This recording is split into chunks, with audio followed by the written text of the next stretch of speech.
Yes, hello, Novello Nation. Welcome back to another episode of the Aaron Novello podcast. I have an amazing human being that I've had the good fortune of knowing for many years, Mr. Erik Winegarden. And he's a world-class, not only athlete, he's a world-class agent, and he's also really gotten into this investment game on a big level. So I wanted to bring him to the platform because I really think we can all learn from his knowledge, man. So thank you kindly for taking the time to be with us today, brother. I appreciate you. Well, I appreciate that warm introduction. I'm just going to let everybody down now with that big tall order you just put on. I don't think that's possible, brother. That's not possible for you to let people down. So I guess what I initially wanted to begin our conversation around is how I said, you were a world-class athlete. So prior to selling real estate, tell people kind of what your life centered around prior to getting into the real estate game. Yeah, so I played baseball for 6 years for Philadelphia, for the Phillies. And it was a good run. I mean, you realize, I think more so after the fact, what an amazing time you had. I mean, just unreal people, unreal experiences. You're living in a world that has no rules. I mean, it's crazy. That's all I got to say about that. Yeah. Yeah. So but you get to impact a lot of people's lives by the performances that you get to put on for people every day, make people smile, laugh, cry, whatever it may be, depending on how things go that day. But it was a lot of fun. That's awesome, brother. And I know you did impact lives in that way. Now, what I find very interesting about that, being that you had that professional athlete background, is prior to getting into this game, like you understood like practice, you understood like discipline, Yeah. right? So, Mm-hmm. so if you could, like, how was that actually really helpful for you in terms of transitioning into residential resale brokerage? That's a great question because when I got done playing baseball, I'd been buying investment properties in the off seasons, duplexes, single family, stuff like that. So I got out of baseball. I hurt my knee, got out of baseball. Didn't really know what to do because I went to school to play baseball, right? I had one singular focus. And when I was done playing baseball, I went and started managing my properties. Found out real quickly how bad I was at that, and decided to get into residential sales because I started looking at I like to talk to people, I like to be around people, and so that was the next logical step for me. So got into real estate, and then literally 2 months after getting my license, was fortunate enough to run into a broker who got me involved with coaching. And that was a complete game changer for me because growing up in the sports arena for my entire life, I knew one thing is that I needed to be told what to do and how to do it.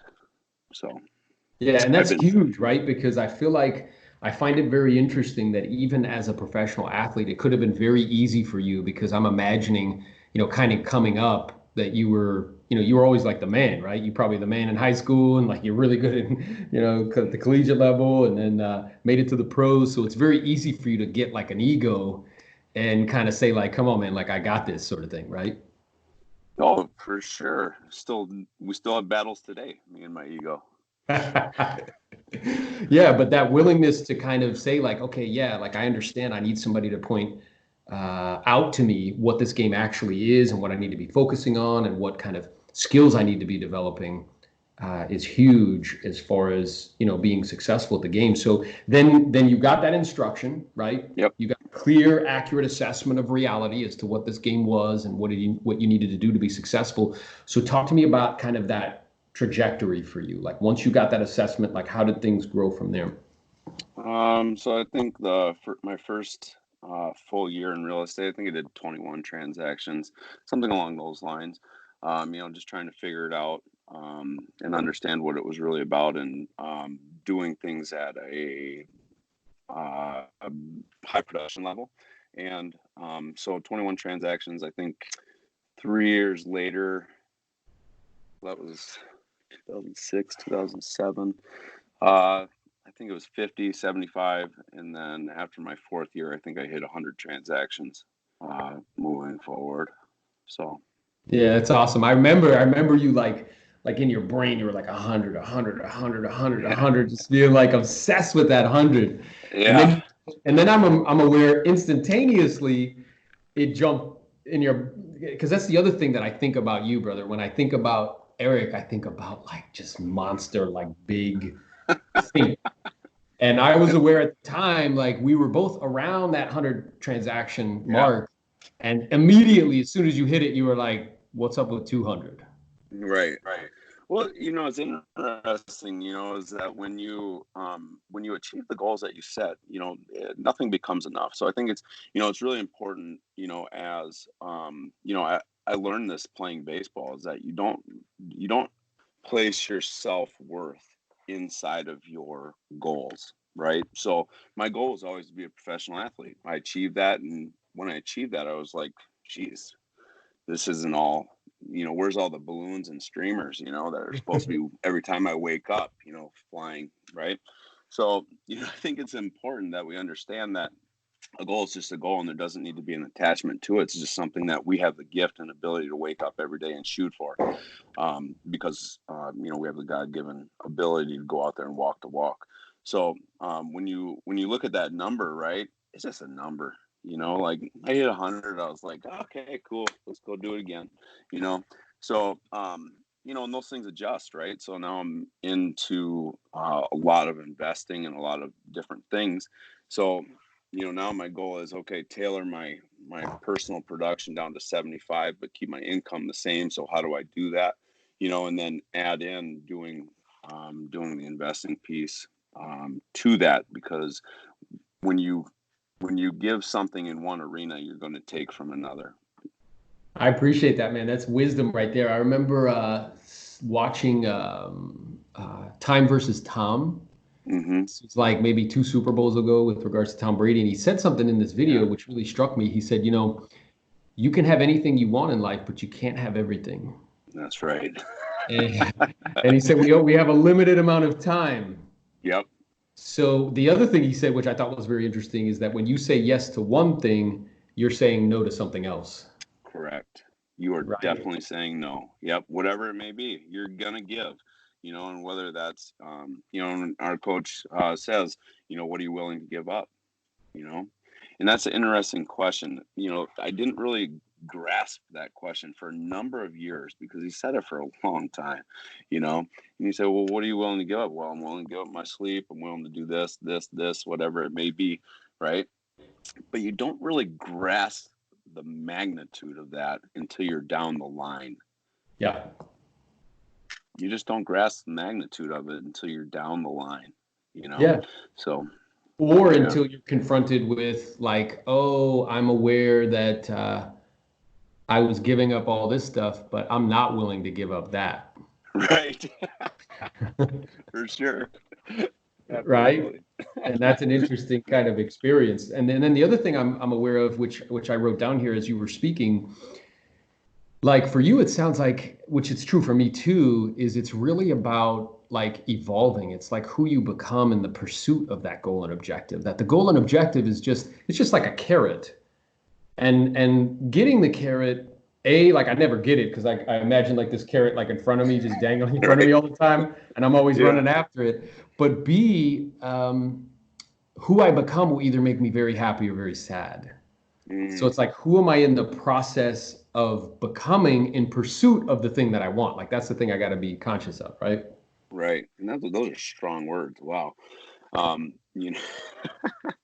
Because I think the interesting part for me has been, understanding how that process works, right? Because the less I've become attached to my goals and to the outcomes that I want to achieve, the easier they come to me.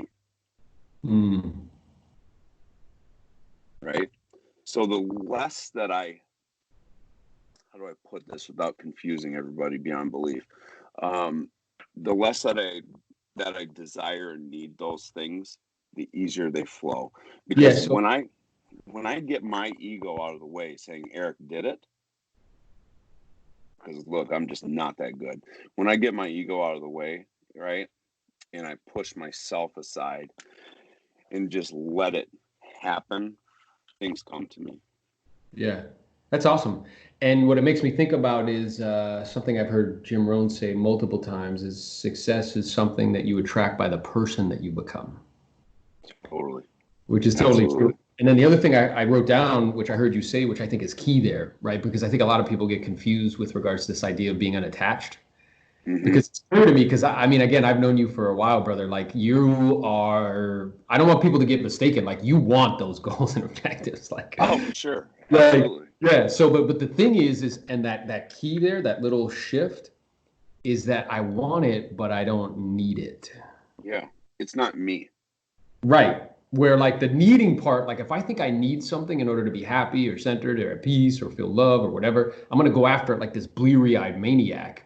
Right. Versus recognizing like, no, man, like I have what I need. I have air, water, food, and shelter. I have some love in my life today. Those are great. And this is just something I want. And it's exciting to me because I like to create. I like to build. I'm a hunter. I like to put stuff together. Right? Yeah, absolutely. And you know, the interesting part is when you become that person that needs those things, people feel that and it becomes dirty to them. They will gravitate away from you because they'll feel that that nasty desire inside to just achieve and get the applause of doing those things, by applause from other people of, yay, Aaron, good job, man, way to close 100 deals, good job. You know, and when you desire that return, right, it becomes ugly to everybody else around you. I agree. Yeah, it becomes because people I feel like can feel the attachment. Yeah. I think the other thing that's true is for the individual who needs that applause, what ends up happening is the problem becomes is when you recognize that the applause is just for an act. Not like acts with me. You know what I'm saying? Yeah, it's just like with like the costume and the suit and like, you know, the car and like this and that. But then it's like, well, what about like Erik, like the real Erik? Right. Yeah, absolutely. Who is this guy? So, you know, it is interesting, right? Because you bring up, you know, who you become along the journey, along the way, right? You know, that's the real deal, right? Because there's always another goal. There's always another thing. There's always another car. There's always whatever it may be. It doesn't matter, you know? So you go after those goals, those objectives, and those things that you have in front of you because you're given the God-given ability to do so, to go out and run and play the game. And that's it, man. And then you get up again, you do it again, you know, and you go meet amazing people and you impact lives along the way. And it's just like, whew, let's play. Let's play, man. That's exactly right. Let's get me on the field. And it's so cool because I feel like as you're saying that, what comes up for me, it's like it's my duty and obligation to play. Yeah. Because I've been given the capacity to play. So like it's my duty and obligation to myself and my family to play and play full out. High levels at all times. Yeah. Right? Like you want to lay down at nighttime and go, holy cow, what a day. I am wiped. You know, every day. Man, you know, like there's nothing to hold back. Let's go play. Let's go. Know? So and I love how you're describing it as play because I feel like that's really, I mean, it's just what it is, man. We're just playing. Nice game. You know, there's no ending to it. Exactly. You know? That's exactly right. So I'm curious, man, because again, like I really want people to get from you what I've gotten from you. And a lot of what I've gotten from you, again, is just this really big think. I remember sitting in a room with you one time and I was explaining to you this particular source of business I was working on, this niche. And you were like, brother, like, why aren't you doing that in like multiple different areas? And that just exploded in my brain. I was like, what? I hadn't even thought about that. And I, in that moment, wrote out this business plan. And I'm like, oh man, I could do this and I could do that, right? And this is awesome. We get delivery, baby. That's how we do it. Say hi. Say hi to the world. Hello. Hi. Nice to see you. How are you? This is a real gas behind the engine right here. That's the brains behind the operation. That's exactly right. Thank you. So, yeah, like so it's funny you bring that back because that was actually the you picked me up that day from where were we staying in Miami? We're at like the Diplomat or something. Some sweet hotel, right? And you picked me up out front. in your sweet car. And I was like, man, I want this car like this, and this was the first time we actually really sat down and met, and you're explaining this business. And I was like, man, I love that, great idea. And then you're like, this little area. And I was like, what? Why are you only doing that there? Let's go, and you're like, oh man, I remember this conversation specifically at that Mexican restaurant we're sitting at. That's exactly right. And that's where I was like, whoa, I pulled out a notepad and I'm like, oh man, I wrote this little business plan. And that had a really big impact because now that particular niche of business is like 40 to 50% of what we do. So I guess I'm wondering for you, like, does that, like, have you always kind of had that where you just like were thinking like at scale or like really big, or is that something that you learned over time? I think, I was put into positions as growing up. Um, I remember I did my first Tony Robbins event when I was 13 years old with my family. Did you really? Yeah, I walked on fire when I was 14. So I've kind of always been in these positions to expand my mindset. And I've embraced those for the most part, I would say. There's always the kickback and the fight and whatnot. But, I think I've always been blessed and to be in those positions where I've been able to see bigger things, and be around bigger things and be around people that think massively.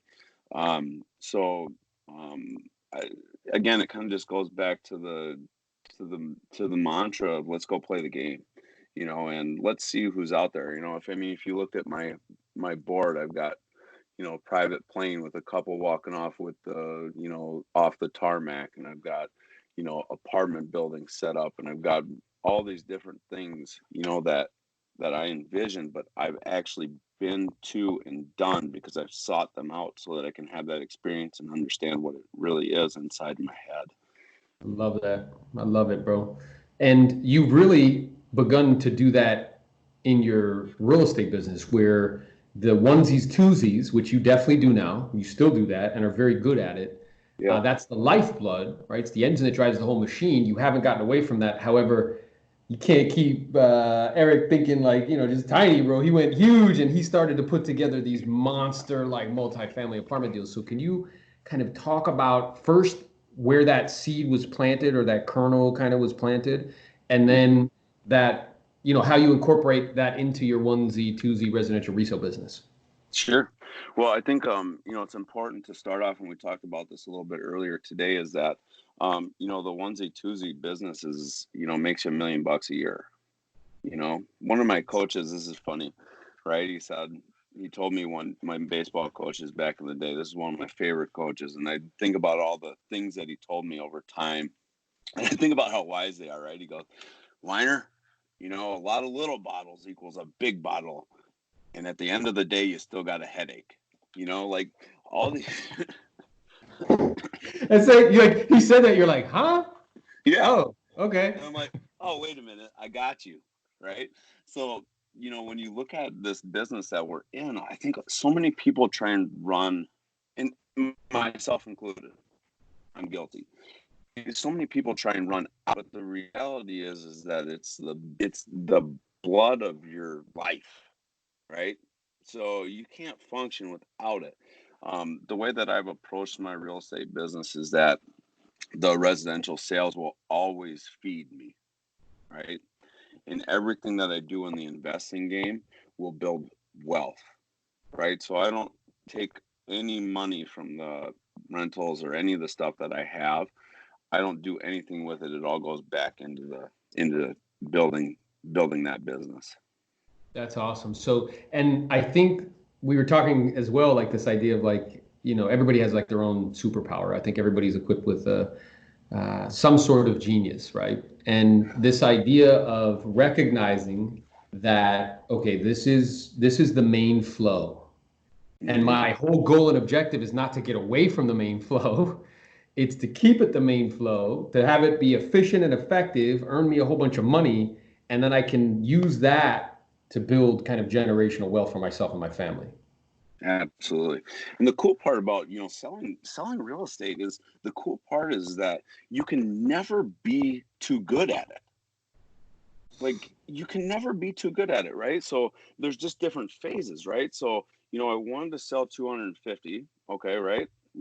Personally, right? I wanted to sell personally 250. This doesn't include teams, stuff like that.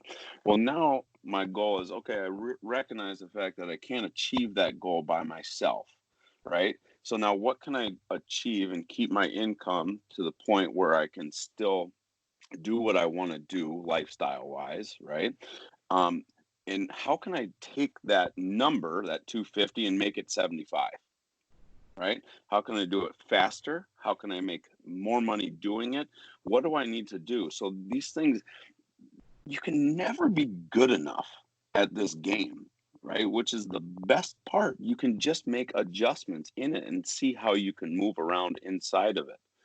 And that's an awesome point. And I'm wondering, like, as you were saying that, what came up for me, I'm curious if this is true for you, because I know for me anyway, a lot of my, I don't know, initially, identity was wrapped up in being the guy who does all these deals.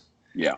So was that a challenge for you going from like just kind of mindset wise or ego wise? Like, okay, I went from doing 200 to doing 75. Like, was there an evolution there that had to happen for you to be like, I'm cool with that? Like, that's fine because I have these other goals and objectives? Yes, definitely. Let me think about it. Yes. Yes, so without question. I mean, as well as I do how powerful the ego is. And, that volume is definitely something that feeds you, right? And we have to understand when we're living in fantasy land and when we're living in reality and what the best thing for us overall and our families is. And, that notoriety is not always the best thing for you. So at the end of the day, my coach and I took and pared this down to adjust to get to this that wouldn't affect my what you would say lifestyle. Now I don't, I have a nice car and I have, whatever, blah blah blah blah blah, but I don't live like somebody who makes $1 million. I always wanted to, but then I understood that if I want to really be wealthy and not just rich, and there's a big difference there. If I wanted to be wealthy, then I had to pay the price. Yeah, and I appreciate that. I think people can really get a lot of value from that. And I'm also aware too, at least I'm imagining, is that based on what I know from you, you actually did live that way for a little bit and recognize like, oh, this is not what I thought it was, or this is not, it doesn't provide me actually the opportunity to actually build wealth. Thanks for remembering that. I really appreciate it. We had some serious discussions, didn't we? We did. Oh man, I forgot about that, bro. Serious heart-to-heart discussions, bro. So yeah.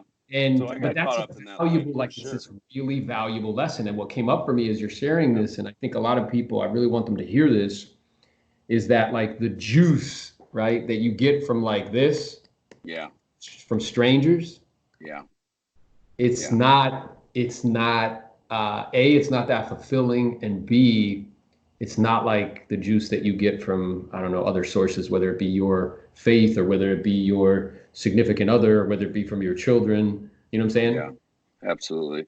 I mean, the real problem with it is that it's a black hole. You can never get enough of this. It's a black hole. You can never fulfill it.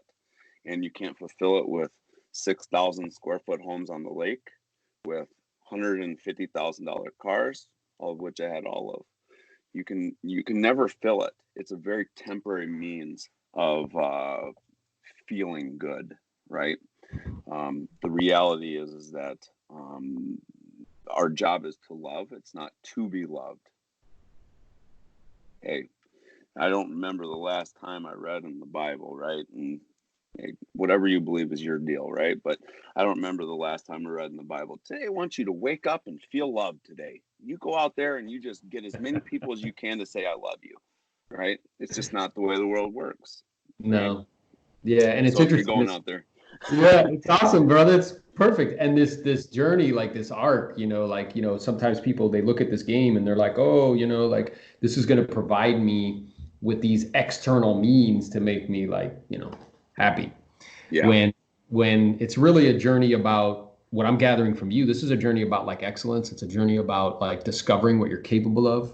Mm-hmm. It's a journey about like big think and like what stepping into that big think where you become that person who can do those sorts of things on a regular Yep. basis, making yourself valuable enough to other humans Mm-hmm. that they're willing to compensate you and compensate you very well for your Yeah. time, the effort, and resources. So that's a beautiful thing. Now, can you talk to the audience like about some of these multifamily apartment deals that you're doing and how they came about? Because to the best of my knowledge, based on our conversations, it Yeah. actually came out of prospecting. Is that right? Uh, Actually, all of my deals come out of prospecting. Yeah. Every single one of them. It's interesting when you become aware of the things around you, right? Not for the purpose of self, but for the purpose of contribution. How things just appear on your plate when you're present in that moment. So every single deal that I've done has come from prospecting somebody who's either in my center of influence, an expired listing, a for sale by owner. This one that we just did, Aaron, was a for sale by owner that I chased for 6 years. Oh my God. 6 years. That's, So, do you want me to just tell you, break this yeah, down a break that little one bit? down. Okay, so the first house that I ever bought, it was next to in my neighborhood. So I was driving around and there was a for sale by owner sign in the trees, kind of tucked away. It'd been there faded, right? Been there for a long time, stuff like that. Yeah. So I called this guy and talked to him and went over there and, was trying to just list and sell this place. He had not lived there at that point in 20 years. Wow. It looked like somebody lived there full time. I mean, he took care of it unbelievably. So the he lived probably an hour away on a farm. So he basically what he did, I just stayed in touch with him for 6 years until I was able to say to him, look, we're not going to list it. I'm just going to buy it. And I said, how much do you want? And he said, I want this. I said, done. And I wrote it up, signed it. So at that point, it was zoned to, I could put approximately 35, 40 units on the lot. So I was like, cool, let's go build a 35, 40 unit building. This is about 2 years ago. So I went into the city to talk to them about what we could do on the lot. And I started talking about the area and the homes around it. So I said, what if I bought these three? Could I put, these are three above it. What if I bought these three? Could I put, 105 units on it? He's like, yeah, we'll give it a try. And I was like, well, what if you're willing to do those? What if I did these three? Because if I did those, I'd just leave this island over here and we got rid of this road and blah, blah, blah. It's like, well, let me give transportation a call. So we called them and they said, yeah, we'd be open to that. So that was the start of that building, was a for sale by owner that I purchased, then bought 7 more houses, got rid of a street, and ended up with approximately 200 units. That's fantastic, man. Now, and I'm curious, those other homes that you purchased, I'm imagining that was, if I remember correctly, I remember you telling me that was just like knocking on people's doors, right? It's just prospecting. I Yeah. literally went door to door, told them who I was, what I was doing, would be interested in buying your home. Have you thought about options? Would you be open to sitting down and just talking about options? And every one of them said yes. And it took in between a year and 2 years to get everybody down. Down. Now, and I'm wondering because the other thing I know about you, and we were talking about this before, is that I mean, you had to be like patient. And I'm aware for guys like me and you know, who are like these like lions who like just want to now, let's get it done, let's get it done. Like, what was that like having this like long kind of drawn out thing? Oh yeah, absolutely. And I think this is the other part that's important for me about keeping my residential business going, is that it's a let's go, appointment, list it, set it, sell it, bye next, right? It's a definite different game than this. So when we look at what we do with these larger projects, frames anywhere from 3 to 4 years. before you actually see return on those buildings. Which So, is a long cycle, right? So then it's a matter oh of like yeah, a pipeline you were telling me having like multiple kind of projects going on. So they end up popping in succession as time progresses. yeah. The cool part about these too is that once you get to a certain point, these buildings are literally businesses. So they have all these people that run that part of the business. So once I get into the ground, I really don't have a whole heck of a lot to do. I have Yeah. literally nothing. So, I was telling you before, is that I've been to that site probably twice. Like there's nothing really for me to do. I don't, put a lawn chair out and watch them put block up. Like there's nothing for me to do. So I'm going to get the next one. So basically, what we do now is we're just building a pipeline of these, 100, 200, 300, 400, whatever the number is, it doesn't matter. Unit buildings that, after 3, 4, 5 years, now we're all producing, and we decide, what our exit's going to be, whether we hold or whether we, sell. That's awesome. And I'm curious, so like is the intention like the end strategy that once they're up to capacity, are you going to like syndicate them out or like and then just keep replicating it? You're just going to kind of hold on to the portfolio, or what were you guys thinking of doing? Every building is different that we're working on right now. The one that I was speaking on, our first option on that one, because it's a great location, is if we can get a certain cap from hedge funds, we'll part ways with it because we'll You'll make a sell it. significant gain on it, and then we'll roll it into either an existing building or in the next project. So. Yeah, and that's interesting because I feel like at that scale, you have a buyer, which are institutional investors, right? Like hedge Yep. funds and stuff. Like they're always insurance companies, like are always looking for that sort of thing, cash flow. Yep. It's just different because there's no emotion involved. It's just numbers. So it's either yes or no. Price works, price doesn't work. No big deal. So at the end of the day, it's just a little bit different of a mindset in terms of what you're looking to do and how you're looking to do it. And if you're, looking how you can how you can take what you have and leverage it. And that's the same thing with a duplex, a fourplex, a fiveplex, 10, 20, 50, 100, whatever the unit count is, it's the same exact thing.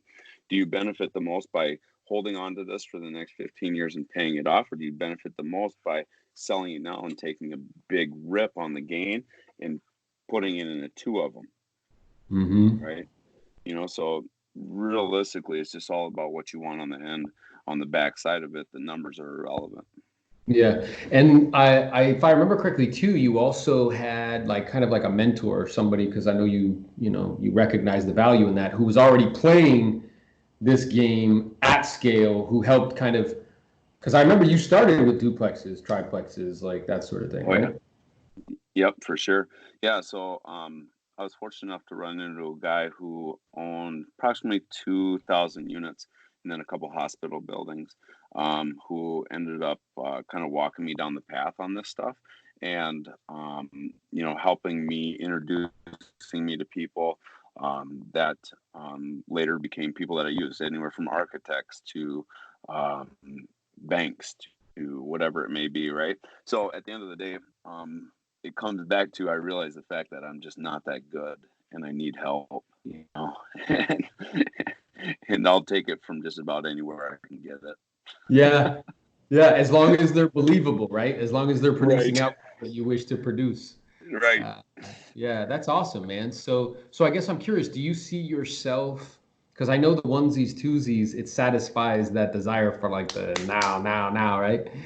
Do you see yourself as time progresses and you're doing more of these big projects, making that the kind of primary thing that you do, or do you see yourself still kind of being involved in residential resale, like, prospecting, expireds, for sale by owners, past clients, things of that nature? Um, I think 10 years from now, I'll probably be out of it. Um, but you know what? After 10 years, my goal is to have acquired about 10,000 units between uh, new uh, new developments and existing purchases.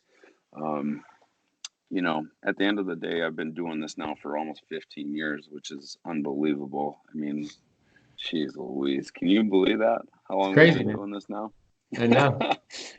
But you build up a good following, and it's literally just relationship building. And if you remember what we talked about, I've never found a deal that came outside my prospecting. So why would I stop? I love that, man. I wish I could like just capsule that up and like inject that into people's brains. It's like, dude, everything that I want in my life, any kind of goal and objective that I want for myself and my family, are directly tied to that activity and skill of that, that's involved in exercising that activity. Totally. Well, think about it like this, bro. You're invited to my wedding. I got that lady from prospecting. That's exactly. She was in my COI. Was she really? Yeah. That's so awesome, man. Look at that. So everything that's valuable, right? And that being the most valuable, right, that you've acquired in your life and in this business is directly tied to that activity, and it's helped you to segue into these monster, kind of multifamily projects that are really going to create generational wealth for yourself and your family. Right, which is so cool. I mean, I was talking to one of my guys the other day just about how cool it is to build something, right? You build something and it can never be taken from you. The money can all go, the stuff can all go, but that experience of that process of building something like that can never be taken, and I think that's the most amazing part, is that process can never be taken, which means you can replicate it. You can do it again. That's exactly right. So it's so interesting you say that because two images popped into my head. One is like if we were like, I don't know, 10 years old and we were like on the sand lot and shit, like Erik would come up to me and be like, "What's up, bro? We're going to build a castle right now. Let's do it." And I'd be like, "I don't know. I got something." He's like, no, right now. We're building the castle right now. And so that popped into my head. The other thing that popped into my head is this idea, like what you just shared, because, with what's going on at the moment, and I coach 38 agents throughout the country, and I give talks to real estate companies. Awesome. And what I'm aware of is, I'm sensing from people like a little uncertainty. And what uncertainty breeds is fear. Yep.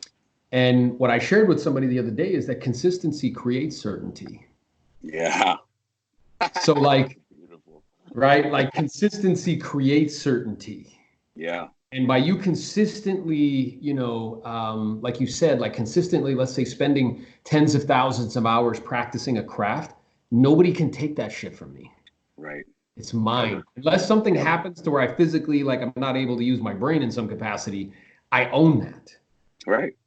Somebody can't take away from me my perseverance. Somebody can't take away from me my work ethic. Like those are things that I possess. And by consistently sticking to my rituals, I create certainty. And if I can be certain when other people are uncertain around me, then we can accomplish something pretty exciting. Pretty amazing. And I think, too, is that, those are uncertain times. Those are when that guy excels. I've 100%. I've never made more money than 2009, 10, 11, 12. Yeah, that's exactly right. I share with people, I'm like, listen, man, because me and you got in the game around the same time, is like, I didn't know any better. I didn't know any different. And between 2008 and 2012, I went from 0 transactions to 100. Yeah. In the worst market in history. Everybody, and much worse than any kind of uncertainty that we're experiencing right now. And everybody's telling me the sky's falling and it's terrible. And I'm just here like banging away, just making calls, going on appointments, learning my craft, right? Let it fall. Yeah, that's right.